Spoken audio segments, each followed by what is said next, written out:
Hey everybody, welcome to another solo review with Trenny.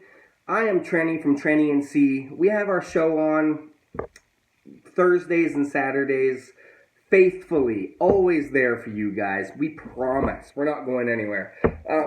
Excuse me, just had a burp. Okay, so today, what I'm going to review for you guys is the Writer's Tears Irish pot stilled whiskey, copper pot stilled.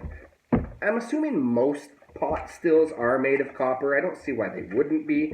But this stuff we bought not too long ago compared to some of the other bottles that we are planning on that have kind of been on the shelf for a while. And the reason we're doing these reviews is so we can kind of get through some of them. We unboxed them. We love unboxing whiskey together because first impressions are fun, and honestly doesn't take much effort to just like have a first impression. So they're a lot of fun to do. This is, however, getting to know it over time and having some drams here and there and realizing the quality differences between when you opened it and when you kind of review it. So this guy, I'm going to just pour myself a glass right now so it has a chance to just breathe a little bit.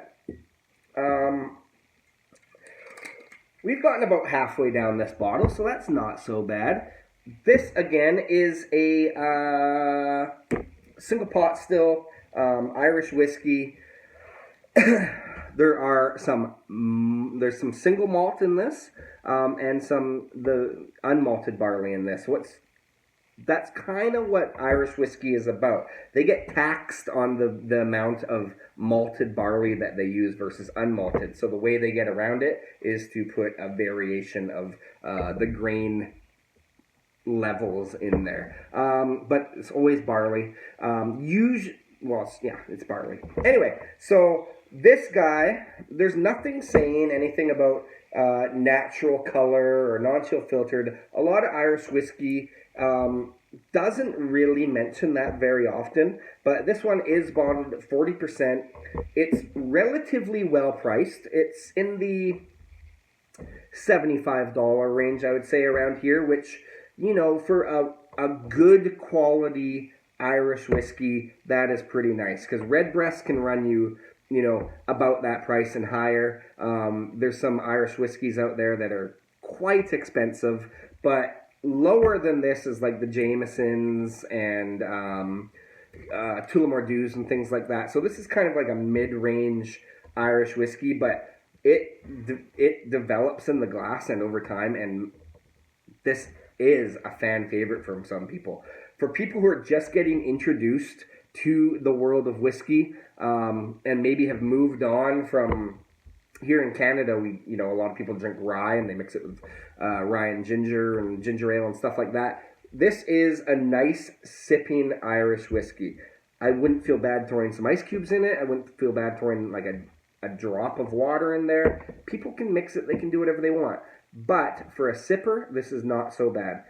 Again, the color looks pretty natural. It's relatively light. It definitely has some oak influence to it. Let's get our nose right in there.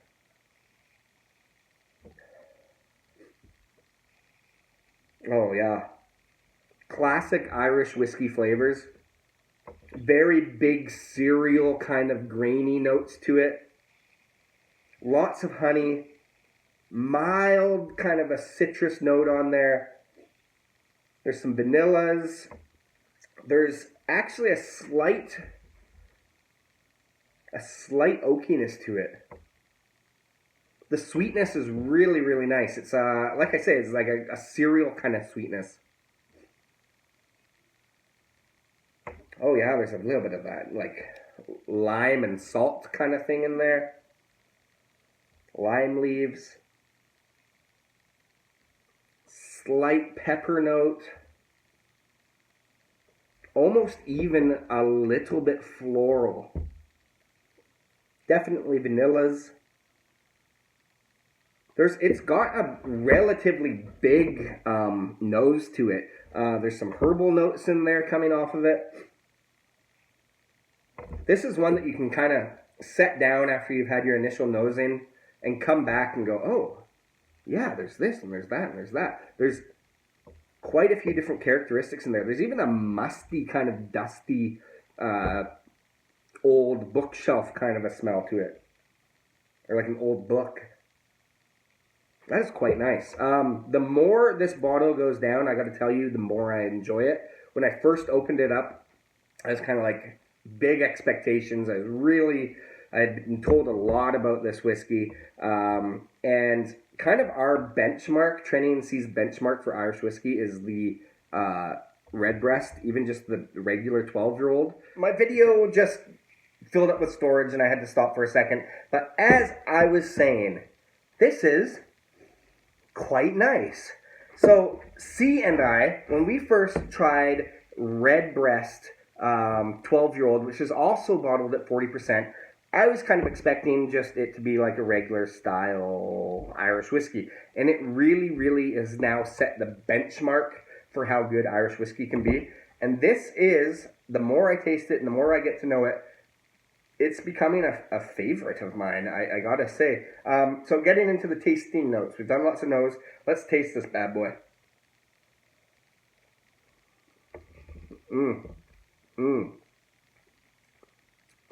It's a bit of a chewer. There is, up front, it's quite creamy. Quite a bit of vanillas and caramels and toffees and things like that. The cereal sugar and the grainy notes are definitely there.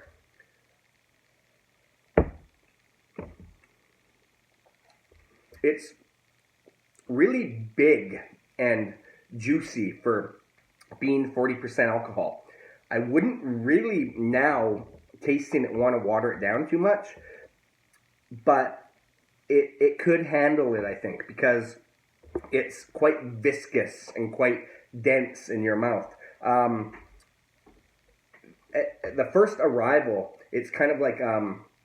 sometimes I describe whiskeys as bright or dark. It's kind of like they're either... it's a hard thing to explain, but like in music, when an instrument is bright, it means it's quite like trebly, and when it's dark, it's a little bit more bassy and things like that. That's kind of what this reminds me of. It's high on the trebles on the arrival. And then the mid palate, it softens right out. Creamy texture. It finishes relatively quickly, but it's still there. The sweetness and the graininess are delicious on this one. I would highly suggest going out and buying yourself Writer's Tears. I did some research online about it. There honestly isn't a ton of really well thought out research on there. There are different reviews and different opinions, and I was really looking for some facts on this guy, but I will read what the back of it says. It is produced by Walsh Whisky Distillery in Carlow, Ireland, and the way that they describe this one is flashes of apple with hints of vanilla and honey. I guess maybe that brightness is kind of like a crisp green apple kind of a flavor. So that is a good call there. Distinctively Irish pot still. Gently spiced with ginger and butterscotch.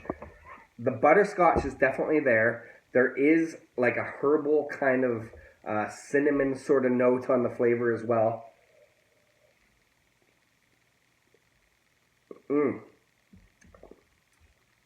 I think now that I'm tasting it more and more, maybe it's the power of the influence of the words. There's definitely some apple there. It's like caramel kind of apple.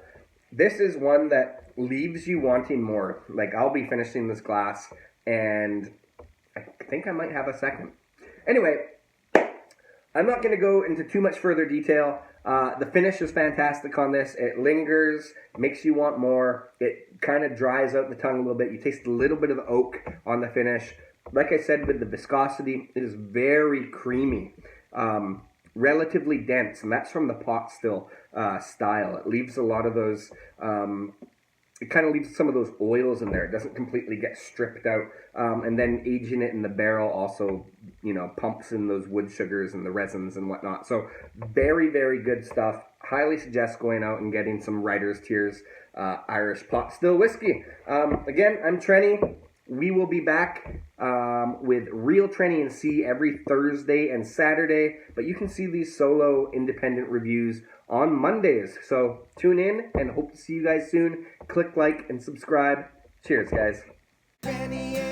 Drinking whiskey, describing all the flavors for you and me.